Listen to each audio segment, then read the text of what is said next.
مرحبا متابعينا، معكم هند سليمان، مشرفة اجتماعية من مكتب آرا. اليوم موضوعنا عن لقاح الكورونا فيروس أو كوفيد 19. معنا اليوم دكتور علي الطالبي. أهلا وسهلا بك دكتور علي، يحدثنا اليوم عن أهمية اللقاح الكورونا فيروس. أهلا وسهلا أهلا دكتور. وسهلا ست هند، لي شرف أني أحضر معاكم اليوم. أنا دكتور علي، طبيب أسرة، حاصل على الزمالة الملكية الأسترالية بطب العائلة، وإلي شرف هنا أنا أحضر معاكم اليوم. إن شاء الله أعطيكم معلومات إن شاء الله تفيدكم. أهلا وسهلا أهلا دكتور. وسهلا. أهلا وسهلا. دكتور، ممكن تحدثنا عن ما هي أهمية التطعيم ضد مرض الكوفيد 19؟ طبعا بالتأكيد، التطعيم أو أخذ اللقاح ضد الكورونا له أهميات كبيرة. أول الأهمية هو أنه يقلل فرص حدوث المضاعفات بسبب الكورونا. يعني يقلل فرص حدوث ذهابك للمشفى بسبب مضاعفات الكورونا والكوفيد 19، او لا سمح الله يقلل نسبة حدوث الموت بسبب هاي المضاعفات. بالاضافة الى هاي الاهمية، انه له اهمية يقلل نسبة انتشار الفيروس بين الناس، بين المجتمع. بالاضافة الى ذلك انه اهمية يحمي نفسك، يحمي عائلتك، يحمي اطفالك الصغار بالعمر، يحمي ممكن الناس اللي عندك الكبار بالعمر، امراض اللي عندهم امراض مزمنه اللي تكون مناعتهم قليله. فهذا التطعيم له اهميه حمايه لنفسك ولعائلتك ولمجتمعك. بالاضافه انه مثل ما قلت يقلل من نسبه حدوث المضاعفات اللي نسمع عنها انه ممكن مميته، وهي واحدة من الأهمية الكبرى للتطعيم أو أخذ اللقاح ضد الكوفيد 19. نعم. دكتور علي، ممكن تشرح لنا كيف تم تطوير اللقاحات وكيف نعرف أنها آمنة؟ نعم بالتأكيد. بالنسبة للكورونا فيروس أو الكوفيد 19، أحب أنوه أنه الكوفيد 19 هو فيروس تابع العائلة من الفيروسات اسمها الكورونا فيروس. هاي العائلة معروفة لدى الأطباء، وبالنسبة لنا معروفة صار لها أكثر من 50 سنة. تشمل أكثر من فيروس. على سبيل المثال الفيروسات الأخرى هي مثلا كل سارس أو الميرس أو أنواع أخرى من الفيروسات مسؤولة عن نزلات البرد أو اللي يصير كومن كولد. بالنسبة كيف تطوير اللقاح، طبعا خلال هاي الجائحة بسبب التطور بالتكنولوجي، بالتطور التقنيات، ساعد التعاون الدول العالم، تعاون الشركات المصنعة للأدوية وللقاحات، خلاها تتعاون مع بعض حتى تنتج لقاح آمن، لقاح مر بمراحل الأمانة والسلامة، وبسبب التطور طبعا بالتقنيات، وبسبب الكم الهائل من اللي ناس انصابت، خلت ساعدنا هذا على انه العلماء يتوصلون الى لقاح امن وفعال خلال هذا الوقت القياسي. اكو عالم تسال انه ليش صار وقت اقل من الوقت المحدد بالنسبه للفيروسات. لا، هو بالنسبه للقاحات اللي الموجوده او المتوفره، هي اغلبيتها او خصوصا اللقاحات الموجوده عندنا هي كلها مستوفيه شروط الامانه والسلامه. سببها هو انه التعاون الحكومات والدول مع بعضها، والتطور التقنيات اللي ساعد على انتاج هذه اللقاحات. بالنسبه احنا باستراليا، احنا عندنا منظمه مستقله نسحلها او اسمها TGA، او هي منظمه اداره السلع والادويه العلاجيه باستراليا. هاي المنظمه ما توافق على لقاح او علاج باستراليا اذا ما مراحل الامانه والسلامه، واحنا نقول جود كواليتي. فبالنسبه لاستراليا اللقاحات المتوفره عندنا هي كلها لقاحات عابره مراحل الامانه، ولقاحات مقرره من هاي المنظمه المستقله المسؤوله عن الجوده وعن الادويه والعلاجات باستراليا. دكتور، أين نجد معلومات دقيقة عن اللقاح؟ أشكرك على هذا السؤال، سؤال مهم، كلش مهم، خصوصا بوقتنا هذا. تعرفين أغلبيتنا وأكثريتنا أنه يعني يتابعون وسائل التواصل الاجتماعي أو السوشيال ميديا. أنا أنصح أنه توخي الحذر، خصوصا من يعني احتمال كبير تحصل على المعلومات الغير دقيقة أو المعلومات الغير صحيحة. احتمال كبير من وسائل التواصل الاجتماعي. المواضيع الخاصة باللقاح أو المواضيع الصحية أني أنصح أنه تأخذها من الإنسان الموثوق، مثلا طبيب العائلة أو طبيب الأسرة، الصيدلاني، ممكن المشرفين الاجتماعيين أو المشرفين المدنيين اللي أنت تثق بيهم. طبعا منظمة الصحة مالتنا اللي هي SAHEalth. أوكي. ومنظمات المجتمعية الأخرى مثل آرا. ممكن تحصل المعلومات الدقيقة، المعلومات الصحيحة، المعلومات الموثوق بها. وأكرر أنصح أي واحد يشوفنا أو يسمعنا أن يتوخى الحذر من المعلومات اللي منشورة وسائل التواصل الاجتماعي. دكتور، هناك شائعات تدور حول هذا اللقاح في المجتمع. بالتأكيد احنا سمعنا هاي الشائعات، ونحب يعني ننصح العالم ونأكد لهم انه اللقاح بحد ذاته ما يخليك مصاب بالفيروس. يعني اللقاح الكوفيد 19 ما يخليك انه مصاب بالفيروس او الكوفيد انفكشن او الاصابه. الشائعة الثانية المتداولة أو اللي مرضى يعني يسألوني أو الناس يسألوني عليها بالحكم عملنا اليومي، إنه اللقاح إنه أكد لكم إن اللقاح ما يغير أو ما يأثر على الحمض النووي مالتك. بالإضافة إلى ذلك اللقاح ما يأثر أو ما يسبب عقم. بالعكس إحنا عندنا اللقاحات هي مقررة ودا نعطيها للحوامل والناس المرضعات، السيدات المرضعات والنساء اللي دا يهيئن أو دا يحضرن للحمل. لأنه عندنا اللقاحات مقررة وأمينة بالنسبة للحوامل المرضعات. بالإضافة إلى أنه بعض الإشاعات أنه اللي أسمعها ويسألون عليها ممكن اللقاح أنه يأثر حكم فترة زمنية محددة أنه يأثر علينا. أنه أكد لكم ماكو أي إسناد عملي أنه اللقاح ممكن يأثر على سوي مشاكل صحية خلال فترة محددة. فأكد أنه هاي المعلومات غير دقيقة واللقاحات أمينة إن شاء الله. دكتور، ممكن تشرح لنا ماذا يحدث خلال موعد التطعيم للشخص؟ طبعا بالتأكيد.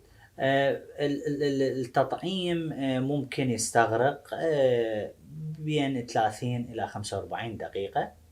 يرجى ارتداء القناع قبل ما تروح لمكان التطعيم مالتك، وتتأكد تاخذ وياك الميديكير أو البطاقة التعريفية مالتك اللي بيها ممكن هويتك. ممكن أي فرد من أفراد العائلة وياك يروح، أو الصديق أو يعني المساعد أو مقدم الرعاية ممكن يروح وياك أثناء موعد التطعيم. أنت الآن تملأ استمارة الموافقة لأخذ التطعيم أو لأخذ اللقاح، ثم تذهب إلى غرفة التطعيم أو إلى مكان التطعيم. يقوم العامل الصحي بما يلي.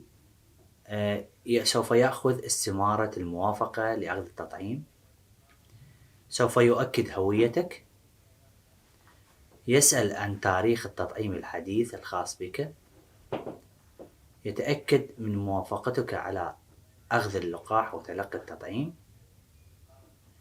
يتأكد من توقيعك في نموذج وفي استمارة الموافقة للتطعيم. سوف تقوم بأخذ أو بإعطاء اللقاح الخاص بك. قم بارتداء ملابس فضفاضة حتى تتمكن من أخذ اللقاح بصورة سهلة. بعد أن يتم تطعيمك ستترك نموذج الموافقة لأخذ اللقاح مع القائم بأخذ اللقاح أو بإعطاء اللقاح، وسوف يزودك بورقة أو بطاقة اللقاح. كما هو الحال في جميع التطعيمات، يجب الانتظار لمدة 15 دقيقة أو ربع ساعة على الأقل بعد أخذ اللقاح. في حالة إصابتك بردة فعل تحسسي أو إحنا نصيح لها أنافيلاكسيس خطير. طبعا هاي ردود الفعل الحساسة أو الخطيرة تكون كلش نادرة جدا، وإذا تحدث خلال أقل ال 15 دقيقة. لهذا أنت لازم تبقى 15 دقيقة مع أخذ اللقاح. طبعا تم تدريب الشخص الذي يعطيك اللقاح على الاستجابة وعلى السيطرة على هاي ردود الفعل الحساسية الفورية.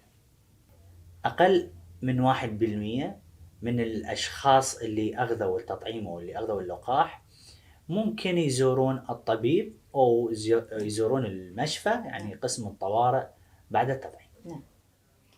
دكتور، ما هي الآثار الجانبية للقاح؟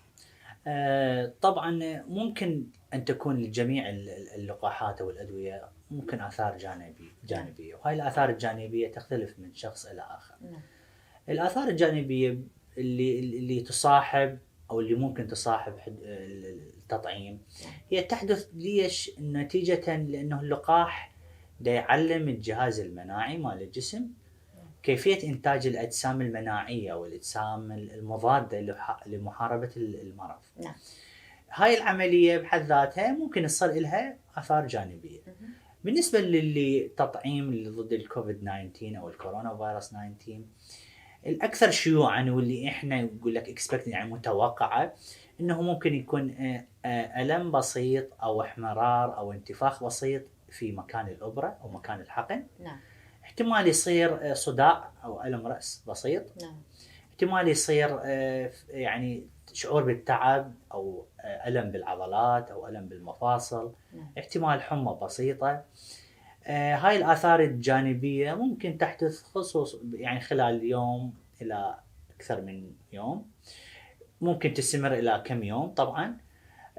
وهاي العلاج شيء بسيط، علاجه تاخذ اما بنادول او باراستومول بالنسبه، او تخلي ايس باك يعني كولد باك على مكان الابره. هاي بالنسبه للمضاعفات المتوقعه. اذا انت شفت المضاعفات ما تقدر تطول او انت عندك يعني شك او رهبه من اللقاحات او اي استفسار، طبعا انا انصح تراجع الطبيب مالتك او اخصائي الرعايه الصحيه اللي يقدم لك اللقاح حتى يعني تاكد يشيكك مره ثانيه. نعم. خصوصا اذا تقلق بشان يعني الاعراض الجانبيه. نعم.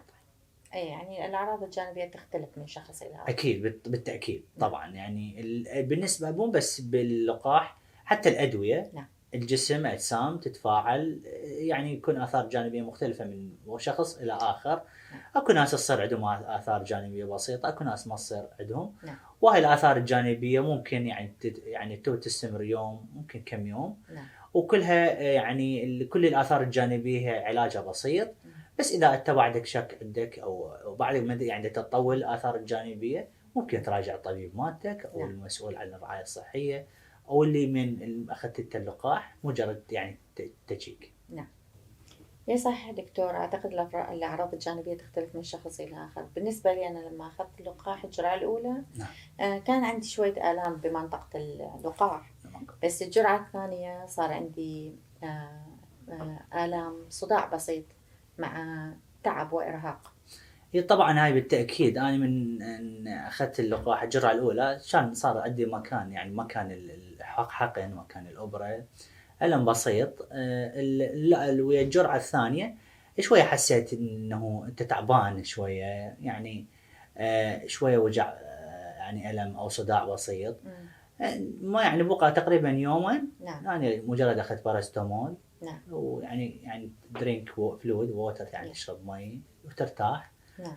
وهاي الأعراض طبعا هي أعراض هي كومن، هي أعراض يعني متوقعة. وورا يوما كله رجع طبيعي. دكتور، بنهاية لقائنا نحن نشكرك جدا طبعا، ضيف عزيز علينا اليوم. تحب توجه نصيحة للمشاهدين أو المتابعين؟ أشكركم على الاستقبال وعلى حسن الضيافة، وأنا لي الشرف أكون معاكم. طبعا بس أحب أكد للمشاهدين المحترمين أنه اسأل، من حقك تسأل، بس من تسأل أتمنى تسألون تاخذون المعلومة الصحيحة من الناس الموثوق بهم والناس اللي مؤهلين يعطوك المعلومة الصحيحة، اللي هو طبيب العائلة، الصيدلاني، ممكن المشرف السوشيال وركر مالتك، المشرف المجتمعي مالتك. منظمات الصحة مالتنا هي منظمة الصحة ولاد جنوب استراليا، عندهم أكثر من مصدر. وأكيد منظمات المجتمعية اللي مثل آرا. نعم. فأتمنى تحصلون على المعلومات الصحيحة من الناس الموثوق بهم، وإن شاء الله إحنا ما نقصر وياكم. شكرا لك أهلا دكتور. وسهلا. قبل نهاية لقائنا أحب أقول لكم أنه بشهر شباط السنة الجاية 2022 مكتب آرا فاتح عيادة للتطعيم، فرجاء إذا حابين تحجزوا موعد للتطعيم الاتصال على الرقم 83542951 لحجز الموعد. وإذا كنت بحاجة إلى مترجم رجاء الاتصال على الرقم 131450. شكرا، وأتمنى لكم الأمان والصحة والسلامة. شكرا لكم. شكرا دكتور. شكرا لكم. شكرا حضرتك. تذكر حجز موعد اللقاح مع طبيبك العام أو الصيدلي أو العيادات الصحية في جنوب أستراليا، أو احجز موعد اللقاح في عيادة التلقيح في مكتب آرا في شهر شباط سنة 2022. وللحجز اتصل على الرقم 83542951.